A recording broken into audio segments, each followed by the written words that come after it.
Hello hi dear friends. അങ്ങനെ നമ്മുടെ കൊച്ചടുക്കളയിലെ മറ്റൊരു ദിവസം ഇവിടെ പുറത്ത് ഭയങ്കര മഴ. ഓക്കെ, ഇത് വൈകുന്നേരം രാത്രി സമയം കേട്ടോ. അപ്പോൾ ഇന്ന് ഈവനിങ് ഡിന്നർ ഉണ്ടാക്കുന്ന തിരക്കിലാണ്. അപ്പോൾ ഒരു മഴയത്ത് ഈ മഴ ദിവസം നല്ല രസമാണ്. ഇപ്പോൾ മഴക്കാലമൊക്കെ തുടങ്ങിയെന്ന് തോന്നുന്നു. അപ്പോൾ മഴയത്തൊരു നല്ല ഒരു നോൺ വെജ് ഡിന്നർ ആയാലോ എന്ന് വിചാരിച്ചു. അപ്പോൾ അതുകൊണ്ട് തന്നെ ഒരു ചിക്കൻ കറിയും അതിൻ്റെ കൂടെ പാപ്പുട്ടെന്ന് പറഞ്ഞിട്ടൊരു നമ്മുടെ ഈ വട്ടയപ്പം മാതിരിയൊക്കെ ഒരു കാര്യം. ഇത് കംപ്ലീറ്റ്ലി ഞാനിന്നൊരു കൂർഗ് തീമിൽ ചെയ്യാമെന്ന് വിചാരിച്ചു. കൂർഗ് സ്പെഷ്യൽ. അപ്പോൾ ഇത് കോളിക്കറിയാണ്. കൂർഗുകാരുടെ കോളിക്കറിയും അതുപോലെ പാപ്പുട്ട് എന്ന് പറയുമ്പം പുട്ട്, അവരുടെ എല്ലാ കാര്യങ്ങളും കടുംപുട്ട്, പാപ്പുട്ട്, എല്ലാത്തിനും പുട്ട് എന്ന് പറയും. പക്ഷേ അത് പുട്ടിൻ്റെ ഷേപ്പൊന്നും ആയിരിക്കില്ല, അത്രേ ഉള്ളൂ. അപ്പോൾ ഇത് അവർക്കൊരു അരിയുണ്ട്, അതായത് നമ്മൾ റവ എന്ന് പറയില്ലേ, അതുപോലെ റൈസ് റവ, അരി കൊണ്ടുള്ള റവ പോലത്തെ ചെറിയ തരികളായിട്ടുള്ള റൈസാണത്. അത് റവയുടെ തരി പോലെ ഇരിക്കും. നമ്മുടെ എന്ത് റവ എന്ന് പറയട്ടെ, ഗോതമ്പ് റവയുടെ ഏറ്റവും പാൽ റവയൊക്കെ ഇല്ലേ, പാൽ കാച്ചുന്ന ഗോതമ്പ് റവ, പാൽക്കഞ്ഞിയൊക്കെ ഉണ്ടാക്കണം, അതിൻ്റെ അത്രയും അതിനെക്കാട്ടിലും ചെറിയ തരിയായിരിക്കും ഈ ഒരു അരിയുടെ തരിമണികൾക്ക്. അപ്പോൾ അങ്ങനത്തെ റൈസ് റവ, ഓക്കെ, അത് വെച്ചിട്ടാണ് ചെയ്യുന്നത്. അപ്പോൾ നമുക്കിവിടെ റൈസ് റവ കിട്ടിയില്ലെങ്കിൽ ഇപ്പോൾ നമ്മൾ പുട്ടുപൊടി എന്ന് പറഞ്ഞിട്ട് ചില ബ്രാൻഡുകളുടെയൊക്കെ വാങ്ങാൻ കിട്ടില്ലേ. ഇപ്പോൾ ഒരുപാട് ബ്രാൻഡ്സ് കിട്ടുന്നുണ്ട്. അതിൻ്റെ എല്ലാം കുറച്ച് തരി ഇച്ചിരി വലുതാണ്, തീരെ ഫൈനല്ല. അപ്പോൾ അത് മതി. അപ്പോൾ ഞാൻ വിചാരിച്ചു അതുപോലത്തെ പുട്ടുപൊടി വെച്ചിട്ട് നമുക്കൊരു പാപ്പുട്ടുണ്ടാക്കാം. ഓക്കെ, പാപ്പുട്ട് എന്ന് പറഞ്ഞാൽ പുട്ടിൻ്റെ ഷേപ്പേ അല്ല കേട്ടോ, പ്ലേറ്റിലാണ് നമ്മളത് ആവിയിൽ വേവിച്ചെടുക്കുന്നത്. അപ്പോൾ അതിന് ആദ്യം ഒരു അരമണിക്കൂർ മുന്നേ വെള്ളത്തിൽ കുതിരാൻ വെക്കുന്ന പോലെ ഇതിൽ പാലിലാണ്, പാപ്പുട്ടാണ്. അപ്പോൾ പാലിൽ കുതിരാൻ വെക്കണം. അത് കുതിരാൻ വെച്ചിട്ട് ആ സമയം കൊണ്ട് കോളിക്കറി ഉണ്ടാക്കാം. അത് കഴിഞ്ഞിട്ട് സ്റ്റീം ചെയ്തെടുക്കുകയും ചെയ്യാം പാപ്പുട്ട്. ഓക്കെ, തുടങ്ങാം. ഇപ്പോൾ ലീഡിങ് ബ്രാൻഡ്സ് ഉണ്ടല്ലോ, പലതരം പുട്ടുപൊടികൾ വാങ്ങാൻ കിട്ടുന്നുണ്ട്. അപ്പോൾ അതെല്ലാം തന്നെ ഇങ്ങനെ തരിയുള്ള പുട്ടുപൊടി, അത് കണ്ടോ, റവ പോലെ ഇരിക്കും കണ്ടു കഴിഞ്ഞാൽ. അങ്ങനത്തെ പുട്ടുപൊടി വാങ്ങാൻ കിട്ടും. ഇതിപ്പോൾ 1 കപ്പ് എടുക്കുന്നു. Correct 1 cup. യാ,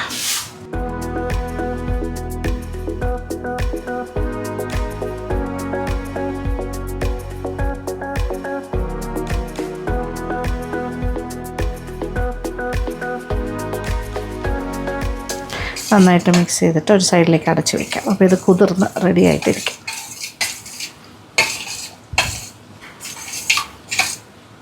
അപ്പോൾ 1.5 കപ്പ് പാലാണ് നമ്മൾ ഒഴിച്ചിരിക്കുന്നത്. ഇത് 1 കപ്പ് നമ്മളുടെ പുട്ടുപൊടി, തരിയുള്ള പുട്ടുപൊടി വാങ്ങാൻ കിട്ടുന്ന കുറച്ച് എന്താ പറയുക, അല്ലെങ്കിൽ നമുക്ക് കൂർഗിലൊക്കെ അവരൊക്കെ ചെയ്യുന്ന പോലെ നോർത്ത് കേരളയിലൊക്കെ അവൈലബിൾ ആണ്. അതായത് റൈസ് റവ, അരിയിൽ നിന്നുള്ള റവ, അരിയുടെ റവയാണത്. അങ്ങനെ ചെയ്താലും മതി. അപ്പോൾ ഇനി കുറച്ചൊന്ന് പാലൊക്കെ പിടിച്ച് വരട്ടെ. അപ്പോൾ നമ്മുടെ കോഴിക്കറിക്ക് വേണ്ട കാര്യം, അപ്പോൾ പാപ്പുട്ടിന് വേണ്ട കാര്യം ഫസ്റ്റ് സ്റ്റെപ്പ് കഴിഞ്ഞു. ഇനി കോഴി, സാധാരണ ഞാൻ 1 കിലോ, ഒരു കോഴി എന്ന് പറഞ്ഞാൽ 1 കോഴിയാണ് എൻ്റെ ഒരു കണക്ക്. ഒരു 1.5 കിലോയ്ക്ക് അകത്തുണ്ടാവും. അതായത് സ്കിന്നൊക്കെ മാറ്റി എല്ലാം കഴിഞ്ഞാൽ ഒരു 1.400 1.500 കാണും. ഇന്നൊരു വ്യത്യാസമുണ്ട്. ഇത് 1 കിലോ, കൃത്യമായി പറഞ്ഞാൽ 1 കിലോ ഉണ്ട്. 450 ഗ്രാമിൻ്റെ 2 പാക്കറ്റായിട്ടാണ് വാങ്ങിച്ചത്. ഫ്രഷ് ആയിട്ടുള്ള കോഴി, ഫ്രഷ് ക്ലീൻഡായിട്ട് കിട്ടി. എനിക്ക് തൽക്കാലം ഹോൾ കോഴി മേടിക്കാൻ പറ്റിയില്ല. അതുകൊണ്ട് എനിക്ക് എൻ്റെ കയ്യിലുള്ളത് 2 പാക്കറ്റ്, ദാറ്റ് ഈസ് ഏകദേശം ഒരു 1 kg ഫ്ലഷ്. നോക്കിക്കോളൂ, ഇത് 1 കിലോ ഫ്ലഷ് തന്നെയാണ്. അതിൻ്റെ സ്കിന്നെല്ലാം മറ്റെല്ലാം ക്ലീൻ ചെയ്ത നല്ല ഒന്നാന്തരം കോഴി. ഓക്കെ, ഇത് അപ്പോൾ ഈ 1 കിലോയുടെ കണക്കിനാണ് ഞാനിപ്പോൾ എല്ലാം ചെയ്യാൻ പോണത്. ഇതിപ്പോൾ ഒരു 2 കപ്പ് തേങ്ങ ചെറുകിയതെടുത്ത് വെച്ചിട്ടുണ്ട്. അതിനകത്തേക്ക് ഇതൊരു 2 ടീസ്പൂൺ നിറച്ച മല്ലിപ്പൊടി, പിന്നെ അതുപോലെ പട്ട, 2 കഷ്ണം പട്ട. 2 കഷ്ണം എന്ന് പറയുമ്പോൾ അതിൻ്റെ ലെയേഴ്സാണ് കേട്ടോ, ഇതിങ്ങനെ കിടക്കുന്നത്. ഒരു 8ഓളം ഗ്രാമ്പു, 2 ടീസ്പൂൺ നല്ല ജീരകം. ഇത് ഇത്രയും കൂടി ചേർത്തിട്ടാണ് നമ്മൾ അരയ്ക്കാൻ പോകണം. അല്ല, പേസ്റ്റായിട്ട് മഷി പോലെ അരച്ചെടുക്കണം. അത് ആദ്യമേ തന്നെ അരച്ച് വയ്ക്കാം. ഓക്കെ, അതാണ് ഇതിൻ്റെ പ്രധാനപ്പെട്ട മസാലാസ് വിത്ത് തേങ്ങ. ഓക്കെ, അരച്ചെടുക്കാം. നല്ല പേസ്റ്റ് രൂപത്തിൽ അരച്ച് കഴിഞ്ഞു. ഓക്കെ, അതൊരു സൈഡിലിരിക്കട്ടെ. ഇനി നമ്മൾ തുടങ്ങുന്നു. ഓക്കെ, അപ്പോൾ മസാല പേസ്റ്റ് എന്ന് പറയുന്ന കാര്യം റെഡിയാക്കി കഴിഞ്ഞാൽ പിന്നെ ഉണ്ടാക്കൽ സ്പീഡാണ്. അരിഞ്ഞു വെച്ചിട്ടുണ്ട്, ഇതായി നോക്കിക്കോളൂ. ഇതൊരു 4 സവാള, ഒരു മീഡിയം സൈസ്, ഇതുപോലെ 4 മീഡിയം തക്കാളി. അപ്പോൾ ഒരു കപ്പളവ് പറയുകയാണെങ്കിൽ ഇത് ഏകദേശം ഒരു 2 കപ്പ് ഉണ്ടാവും. സവാള ഏതാണ്ടൊരു 3.5 കപ്പോളം വരും. അല്ല, 3 കപ്പ് എന്ന് പറയാം. ഓക്കെ, ഇതിപ്പോൾ ഏകദേശം ഒരു 4 മുതൽ 6 ടേബിൾ സ്പൂൺ എണ്ണ വരെ ആകാം എണ്ണ ഒഴിച്ചിട്ടുണ്ട്. നമ്മൾ ചിക്കൻ കുക്ക് ചെയ്യാൻ തുടങ്ങുന്നതിന് മുന്നേ തന്നെ കുറച്ച് നേരത്തെ ആദ്യം ചെയ്യേണ്ട ജോലി എന്ന് പറയുന്നത് കുറച്ച് മുളക് പൊടിയും മഞ്ഞൾപ്പൊടിയും ചിക്കൻ്റെ പീസസിലിട്ടിട്ടൊന്ന് മാരിനേറ്റ് ചെയ്ത് വെക്കണം. അതായത് കറി കട്ട് പീസസാണ്, ചെറിയ പീസാണ് നല്ലത്. പിന്നെ ലെഗ് പീസ് മാത്രം ഞാൻ അങ്ങനെ തന്നെ ഇട്ടുന്നേ ഉള്ളൂ, ഒന്ന് വരഞ്ഞിട്ടുണ്ട്. അപ്പോൾ ഇതിലേക്ക് ഒരു 1/2 ടീസ്പൂൺ മഞ്ഞൾപ്പൊടിയും, ഒരുപാട് എരിവൊന്നും അവർ ചേർക്കാറില്ല, നമുക്ക് ആവശ്യമുള്ള എരിവ് ചേർക്കാം. ഓക്കെ, ഇത് ഒരു 2 ടീസ്പൂൺ മുളക് പൊടി, പിന്നെ ഇച്ചിരി ഉപ്പും കൂടി ചേർത്തിട്ട് ഒന്ന് നന്നായിട്ടൊന്ന് പുരട്ടി വയ്ക്കാം. ഇതാണ് അതിൻ്റെ ഒരു മാരിനേഷൻ. അപ്പോൾ ഈ ചിക്കനിൽ മുളകും ഉപ്പും മഞ്ഞൾപ്പൊടിയൊക്കെ നന്നായിട്ട് പിടിച്ചിരിക്കും. ഒരു കുറച്ച് സമയമെങ്കിലും ഇങ്ങനെ ഇരിക്കുന്നത് നല്ലതാണ്. ഒരു 15 മിനിറ്റെങ്കിലും ഇങ്ങനെ ഇരിക്കട്ടെ. കുറച്ചുകൂടെ നേരത്തെ ചെയ്ത് വയ്ക്കാൻ പറ്റിയാൽ അത്രയും നല്ലത്. ഓക്കെ, നല്ല സൗന്ദര്യമുള്ള ചിക്കനായി മാറിക്കഴിഞ്ഞു. അപ്പോൾ ഫസ്റ്റ് സ്റ്റെപ്പ് എന്ന് പറയുന്നത്, അപ്പോൾ ചിക്കനൊക്കെ നമ്മൾ മാരിനേറ്റ് ചെയ്യാൻ മാറ്റി വെച്ചു, മസാല പേസ്റ്റ് അരച്ച് വെച്ചു, തേങ്ങയും മറ്റു കാര്യങ്ങളും കൂടി. അപ്പോൾ ഒരുപാട് ഓവർലോഡ് ഓഫ് മസാലാസ് ഇല്ല സത്യത്തിൽ, വളരെ സട്ടിലായിട്ടാണ് കാര്യങ്ങൾ പോകുന്നത്. ഇത് നോക്കിയേ, ഇത് സവാള. ഇനി ആദ്യം എണ്ണ ചൂടായി കഴിഞ്ഞാൽ സവാള ഇട്ടിട്ട് വഴറ്റും. അത് നന്നായിട്ട് വാടി റെഡിയായി വരുമ്പോൾ ടൊമാറ്റോ ഇടും. ടൊമാറ്റോയും വാടി ഇങ്ങനെ വരുന്ന സമയത്ത് ഇഞ്ചി അരച്ചത്, വെളുത്തുള്ളി അരച്ചത്, ഇങ്ങനെയാണ് അതിൻ്റെ ഒരു ഓർഡർ. എണ്ണ ചൂടായി തുടങ്ങി. ഇനി സവാള ഒന്ന് വഴറ്റിയെടുക്കാം. ഇതിപ്പോൾ ചോപ്ഡാണ്, അല്ലെങ്കിൽ ഹാഫ് സ്ലൈസസ് ആയിട്ടും ചെയ്യാം. ഞാനിപ്പോൾ ഫൈനലി ചോപ്ഡ്, ഏകദേശം ഒരുപാട് ഫൈനല്ലെങ്കിലും തീരെ വലുതുമല്ല, അങ്ങനെയാണ് ചോപ്പ് ചെയ്തിരിക്കുന്നത്. ഫൈനലി ചോപ്ഡാണ് വേണ്ടത്. ഇപ്പോൾ സവാളയുടെ നിറമൊക്കെ ചെറുതായി മാറി തുടങ്ങുന്നു. ഇനി ടൊമാറ്റോ. ഇനി ഇതിനോടൊപ്പം തന്നെ ഇത് വെളുത്തുള്ളി അരച്ചതും ഇഞ്ചി അരച്ചതും ഓരോ ടേബിൾ സ്പൂണാണ് ചേർക്കുന്നത്. ഇനി എല്ലാം കൂടി കിടന്ന് നന്നായിട്ട് വഴണ്ട് വരട്ടെ. ഇഞ്ചി വെളുത്തുള്ളിയുടെ എല്ലാം പച്ചച്ചുവയെല്ലാം മാറി ടൊമാറ്റോ ഒക്കെ നന്നായിട്ട് വാടി സെറ്റായി വരും. നോക്കിയേ, കംപ്ലീറ്റ് ടൊമാറ്റോയും സവാളയും ഇഞ്ചി വെളുത്തുള്ളി എല്ലാ കാര്യങ്ങളും നന്നായിട്ട് കുഴമ്പ് പാകമായി കഴിഞ്ഞു. എണ്ണയൊക്കെ തെളിഞ്ഞ് വരുന്നുണ്ട്. ഈ സ്റ്റേജിൽ അതേ നോക്കിക്കോളൂ, നമ്മൾ നേരത്തെ മാരിനേറ്റ് ചെയ്ത് വെച്ച ചിക്കനിൽ മുളക് പൊടിയും മഞ്ഞൾപ്പൊടിയും മാത്രമേ ചേർത്തിട്ടുള്ളൂ, ഉപ്പും. 1.5 ടീസ്പൂൺ പിരിയൻ മുളകിൻ്റെ പൊടിയാണ് ചേർത്തത്. കമ്പാരിറ്റീവ്ലി നമ്മൾ സാധാരണ ചേർക്കുന്ന അത്രയും എരിവിലല്ല ചേർക്കുന്നത്. പക്ഷേ ഇതിപ്പോൾ 1 കിലോ ചിക്കനേ ഉള്ളൂ. ഈ 1.5 ടീസ്പൂൺ എന്നുള്ളത് നല്ല നിറച്ചെടുക്കുക, അല്ലെങ്കിൽ 2 ടീസ്പൂൺ വരെ ആകാം എരിവിനനുസരിച്ചിട്ട്. ഇതൊരു ഭയങ്കര റെഡിഷ് ആയിട്ടുള്ള കറിയല്ല, ഒരു ചെറിയൊരു യെല്ലോ ടിൻ്റുള്ള ഒരു ഓറഞ്ചിഷ് കറിയാണ്. ഒരു 5 മിനിറ്റ് ഇങ്ങനെ വഴറ്റി കൊടുക്കുക. 5 മിനിറ്റ് തന്നെ വേണമെന്നില്ല, ഒരു 2-3 മിനിറ്റ്. അപ്പോൾ ആ മുളകൊക്കെ പുരട്ടി വെച്ചിരിക്കുന്ന എല്ലാം ഒന്ന് വഴണ്ട് എൻ്റെ ഒരു പച്ചച്ചുവയും കൂടി ഒന്ന് മാറണം. അതിനാണ് ഈ ഒരു 2-3 മിനിറ്റ് ഇങ്ങനെ വഴറ്റുന്നത്. ഇപ്പോൾ ഒരു 5 മിനിറ്റ് സമയം കഴിഞ്ഞു, വഴറ്റിക്കൊണ്ടിരിക്കുന്നു. ഓക്കെയാണ്, ആ ഒരു പച്ചച്ചുവയൊക്കെ മാറിയിട്ടുണ്ട്. ഇനി കറക്റ്റ് 2 കപ്പ് വെള്ളം, ചൂടുവെള്ളം ഞാൻ അളന്ന് വെച്ചതാണ്. ചൂടുവെള്ളം നന്നായിട്ടൊന്ന് ഇളക്കി കൊടുക്കും. ഈ ചിക്കനിൽ നിന്നൊക്കെ വെള്ളം ഇറങ്ങും, അത് വേറെ കാര്യം. അത് കൂടാണ്ടാണ് നമ്മളിപ്പോൾ ഈ വെള്ളം ചേർത്തിരിക്കുന്നത്. ഇനി പാത്രം ഒന്ന് അടച്ചിട്ട് വേവിക്കും. ചിക്കൻ്റെ പീസസ് എല്ലാം നന്നായിട്ട് വേകണം. വരഞ്ഞു വെച്ചിട്ടുണ്ട് ഞാൻ ആ കാലിൻ്റെ പീസ് 2. ഉള്ളിലേക്കൊക്കെ മസാല പിടിക്കും. ഉപ്പ് കുറവുള്ളത് ഇപ്പോൾ ചേർക്കാൻ വേണമെങ്കിൽ കുറച്ചും കൂടി നോക്കട്ടെ. ഒരല്പം ഉപ്പും കൂടി ചേർക്കാം.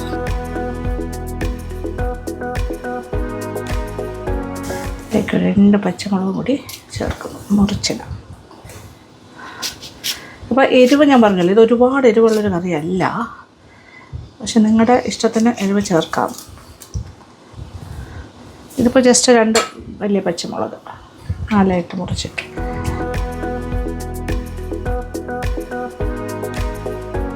കള വന്ന് തുടങ്ങി.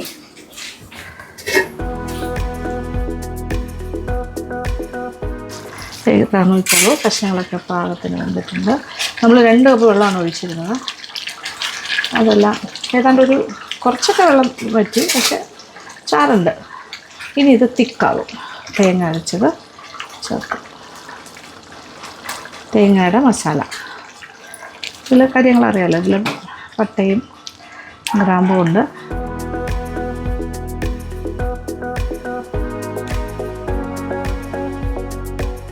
ഏതാണ്ടൊരു അരക്കപ്പോളം വെള്ളം ആ മിക്സിയുടെ ജാറിൽ ഒഴിച്ചിട്ട് മിക്സ് ചെയ്തു. ഇനി ഒന്ന് നന്നായിട്ട് തിളക്കട്ടെ. ഇനി ഉപ്പൊക്കെ നോക്കണം, കുറവുണ്ടെങ്കിൽ ചേർക്കാം. അതുപോലെ ഒരു light orange, yellowish and orange കളറായിരിക്കും കറി. ടേസ്റ്റി. ഒരു ഇച്ചിരി ഉപ്പിൻ്റെ കുറവുണ്ട്, പക്ഷെ ആ ഒരു തേങ്ങയുടെ ആ ഒരു പച്ചച്ചുവ മാറുന്നവരെ തിളപ്പിക്കണം. ഇച്ചിരി ഉപ്പും കൂടി ചേർത്തു. ഇനി ഇതിൽ മല്ലിയില മാത്രം ചേർത്താൽ മതി. നന്നായിട്ട് തിളക്കട്ടെ, എല്ലാം കൂടി കിടന്നൊന്നിച്ച് കഷ്ണങ്ങളിലൊക്കെ ഈ മസാലയുടെ ടേസ്റ്റും കൂടി പിടിക്കണം. ഇനി തുറന്നിട്ടാൽ മതി, അടയ്ക്കണം എന്നില്ല. ഇപ്പോൾ ഒരു അരമണിക്കൂർ സമയം കഴിഞ്ഞ് അതെല്ലാം നന്നായിട്ട് പാലെല്ലാം അതിലിങ്ങനെ പിടിച്ചിട്ടുണ്ട്. ഇനി ഇതിലേക്ക് ആവശ്യമുള്ള കുറച്ച് ഉപ്പും 1 ടീസ്പൂൺ പഞ്ചസാര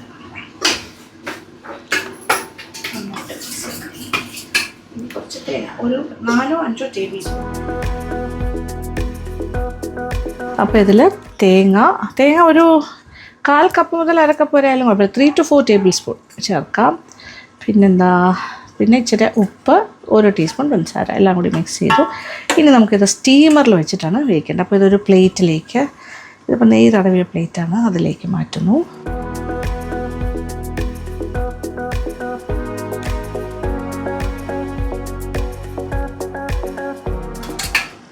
എന്നിട്ട് നന്നായിട്ട് ഇങ്ങനെ ലെവൽ ചെയ്ത് കൊടുക്കണം.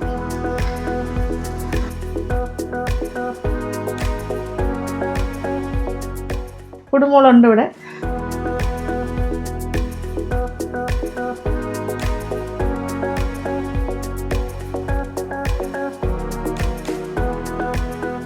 അപ്പോൾ നമ്മുടെ കുക്കിങ്ങിൻ്റെ ലാസ്റ്റ് സ്റ്റേജിലേക്ക് എത്തുന്നു. കുടുമുള് തിരിച്ച് അനുക്കുട്ടിയും അനുവിൻ്റെ വീട്ടിൽ പോയിട്ട് തിരിച്ചു. ഞാൻ അതിന് മുന്നേ തീർക്കാതെ വിചാരിച്ചു, തീർന്നില്ല. അതുകൊണ്ട് പുടു ഇവിടെ തകർത്തുകൊണ്ടിരിക്കുന്നു. ഇപ്പോൾ തൽക്കാലം കസേരയിലിരുന്ന് കളിക്കുന്നു. ഓക്കെ, ഇതിലിപ്പോൾ ഇതിൻ്റെ ലാസ്റ്റ് സ്റ്റേജിൽ ഇച്ചിരി നാരങ്ങാനീര് ഒഴിക്കണം. നാരങ്ങാനീര് ഒരു ടേബിൾ സ്പൂണിനകത്ത്, ഒരു 3/4 ടേബിൾ സ്പൂൺ നാരങ്ങാനീര്. പിന്നെ കുറച്ച് മല്ലിയില ഫ്രഷ് അരിഞ്ഞത്. ഇത്രയേ ഉള്ളൂ, കഴിഞ്ഞു. കൂർഗ് സ്റ്റൈൽ കോഴിക്കറി റെഡി. ഓക്കെ, ആഹാ, ഇതൊരു പ്രത്യേക സ്വാദാണ് കേട്ടോ. ഡിഫറെൻ്റ് ആയിരിക്കും, ഭയങ്കര രസമാണ്. പക്ഷെ അത് ആ ഒരു കോമ്പിനേഷനിൽ തന്നെ കഴിച്ചാൽ ഏറ്റവും നല്ലത്. സ്റ്റീം ചെയ്യാൻ വെച്ചപ്പോളൂ അതും ഫിക്സ്ഡ്. അതെ, റെഡി. അപ്പോൾ ഇനി ഇത് കട്ട് ചെയ്തെടുക്കാം. അതിൻ്റെ കൂടെ കോഴിക്കറിയും കൂട്ടിയാണ് കഴിക്കേണ്ടത്. എണ്ണയൊക്കെ തെളിഞ്ഞ് നല്ല സെറ്റായിരിക്കുന്നു. യെസ്, നല്ല കുറുകിയ ചാറ്, അടിപൊളിയാണ്. ഓക്കെ, ഇപ്പം നമ്മുടെ വിളമ്പ് പാത്രത്തിലേക്ക് മാറ്റുന്നു. നല്ല തിക്ക് ഗ്രേവി കേട്ടോ, നിറച്ച് ഗ്രേവി ഉണ്ട്. ഇത് ഇച്ചിരി കൂടെ ലൂസാക്കണമെങ്കിലും ആകാം, വെള്ളത്തിൻ്റെ അളവൊന്ന് കൂട്ടിയാൽ മതി.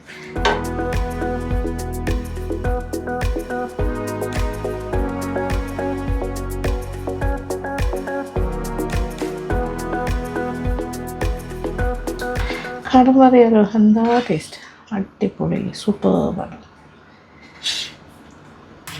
സസ്സായിട്ട് ഇങ്ങനെ കട്ട് ചെയ്യാം. ഇതൊരു ചെറിയൊരു, എൻ്റെ പ്ലേറ്റ് ചെറുതായിട്ടൊന്ന് ടിൽറ്റായി പോയി, അതുകൊണ്ട് ചെറുതായിട്ടൊന്ന് ചെരിയും. അത് കാരണം ഷേപ്പിലൊരു ചെറിയ മാറ്റം വന്നിട്ടുണ്ട്. വലുതും ചെറുതുമായിട്ട് വരും തിക്നെസ്. കുഴപ്പമില്ല, എല്ലാം ഓക്കെയാണ്.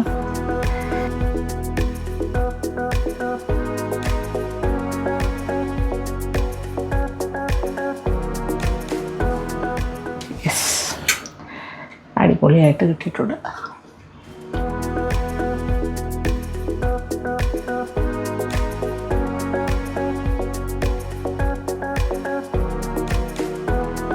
അങ്ങനെ സ്വാദിഷ്ടമായ കാര്യം ഇവിടെ റെഡിയായി കഴിഞ്ഞു.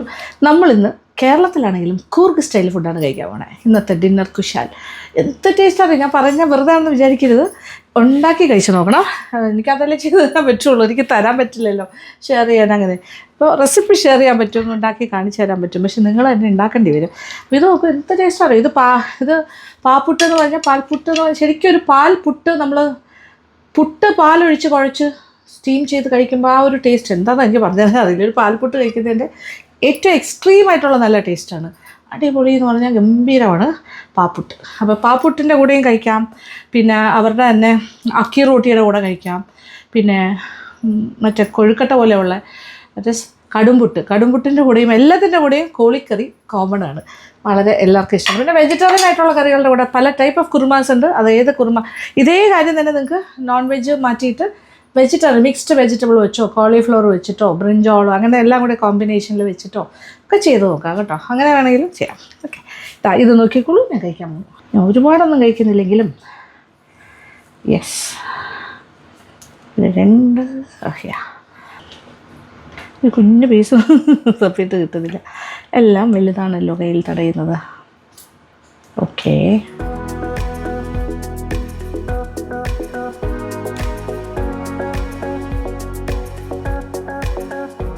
ഇതാണ് കഴിക്കാൻ പോണേ. വാവ്, ആഹാ എന്താ ടേസ്റ്റ്, സൂപ്പർ. ഇത് ഇടയ്ക്കിടയ്ക്ക് വീട്ടിലുണ്ടാക്കാൻ പറ്റിയ കാര്യമാണ് കേട്ടോ. ഇത് ബ്രേക്ക്ഫാസ്റ്റിനും ചെയ്യാം, ഡിന്നറിനും ചെയ്യാം. ഒരു സൺഡേ ഒക്കെ ബ്രേക്ക്ഫാസ്റ്റ് ആയിട്ട് വേണമെങ്കിലും ചെയ്യാം. ഗ്രേവിയിൽ ഈ സാധാരണ ഒരു ചിക്കൻ കറിയുടെ ടേസ്റ്റേ അല്ല ഇത്. സാധാരണ മീൻസ് ഒരു നമ്മൾ സാധാരണ എപ്പോഴും ഉണ്ടാക്കുന്ന ഒരു കേരള ടച്ച് അങ്ങനെയല്ല. ഇതിൽ ജീരകമൊക്കെ ചേർക്കുന്നുണ്ട്, എൻറ്റയർലി ഡിഫറെൻ്റ് ആണ് ആ ഫ്ലേവർ. Yummy yummy. ഓക്കെ, പാപ്പുട്ടിൻ്റെ അകത്തൊക്കെ ഇങ്ങനെ ഇരിക്കാം. ശരിക്കും നമ്മളൊരു പുട്ടിൻ്റെ അതേ ടേസ്റ്റാണ്, അത് കുറച്ചുകൂടെ ബെറ്റർ വേർഷൻ ഓഫ് പുട്ടെന്ന് പറയുമ്പോൾ കുറച്ച് ഡ്രൈ അല്ലേ, പക്ഷേ ഇതങ്ങനെയല്ല, നല്ല moist soft and at the same time പാലിലാണ് ഇത് ചെയ്തിരിക്കുന്നത്. ആ വ്യത്യാസം. അപ്പോൾ നമ്മൾക്കിനി അരി റവ കിട്ടിയില്ലെങ്കിലും കുഴപ്പമില്ലയെന്ന് മനസ്സിലായല്ലോ. ഓക്കെ, റൈസ് റവ. അതിന് പകരം ഇപ്പോൾ പാക്കറ്റിൽ വാങ്ങാൻ കിട്ടുന്ന പുട്ടുപൊടി, തരിയുള്ള പുട്ടുപൊടിയാണ് ഇപ്പോൾ കിട്ടുന്നത്. പല ബ്രാൻഡ്സ് ഇറക്കുന്നുണ്ട്, അത് വാങ്ങിച്ചാൽ മതി. ഇതുപോലെ ഉണ്ടാക്കാം. അപ്പോൾ ഞാൻ ഉണ്ടാക്കിയത് കണ്ടല്ലോ, സെയിം. 2 പീസ് കഴിക്കുമ്പോൾ തന്നെ വയറ് നിറയും. സുഖമായിട്ടൊരു 4-5 പേർക്ക് കഴിക്കാം ഈ ക്വാണ്ടിറ്റി. ചിക്കൻ അതിലും കൂടുതൽ പറ്റും. പാപ്പുട്ട് ഞാൻ 1 കപ്പ് മാവ് മാത്രമല്ലേ എടുത്തുള്ളൂ. 2 കപ്പിൽ ചെയ്യുകയാണെങ്കിൽ ഇതുപോലെ 2 പ്ലേറ്റ് നിറച്ച് ഉണ്ടാക്കാം. ആവശ്യം പോലെ ഗസ്റ്റൊക്കെ വരുമ്പോൾ നമുക്ക് ഡിന്നറിനൊരു സ്പെഷ്യൽ ഐറ്റം ആയിട്ട് വേണമെങ്കിൽ സെർവ് ചെയ്യാൻ പറ്റും. അടിപൊളിയായിരിക്കും. അപ്പോൾ കൂർഗിൽ പോകാതെ തന്നെ നമ്മൾ കൂർഗിയായി കഴിഞ്ഞു. അപ്പോൾ വീട്ടിലിരുന്ന് കൂർഗ് ഫുഡ് കഴിച്ച് ആസ്വദിക്കുന്നു. അപ്പോൾ സന്തോഷം. നിങ്ങൾ ഇതുപോലെ ഉണ്ടാക്കുക, കഴിക്കുക, നമുക്കും ഇഷ്ടം. അടിപൊളി ഡിന്നർ. ഞാൻ നിന്നുകൊണ്ട് കഴിച്ചു, പരാതി പറയരുത്. അവിടെ പോയിരുന്ന് കഴിക്കാൻ പറ്റും. ഞാനിപ്പോൾ പുടുമുള ഒളിച്ചിട്ടിട്ടാണ് വീണ്ടും വന്ന് നിൽക്കുന്നത്. മോളിങ്ങനെ നോക്കിയിരിക്കുകയാണ്, ഞാൻ കിച്ചണിലേക്ക് വരുന്നത്. അപ്പോൾ ഒന്ന് എൻഗേജ് ചെയ്ത് വെച്ചിരിക്കും അവിടെ. അപ്പോൾ എന്തായാലും വളരെ സന്തോഷം. Thank you so much. ഉണ്ടാക്കി നോക്കുക. ഈ ചിക്കൻ കറി അങ്ങനെ ഒരുപാട് സ്പൈസി ആക്കരുത്. ഇതിങ്ങനെയാണ്, ഈ ഒരു സ്റ്റൈലിൽ തന്നെ ചെയ്യണം. ഇതിൻ്റെ കോമ്പിനേഷൻ എക്സലൻ്റ് ആണ്. ഉണ്ടാക്കി നോക്കിയിട്ട് ഫീഡ്ബാക്ക് തരാൻ മറക്കണ്ട. ഞാൻ വെയിറ്റ് ചെയ്യും. ഓക്കെ, അപ്പോൾ സന്തോഷം. Thank you so much. Thank you for watching. Keep on watching Lakshmi Nair vlogs. Love you all.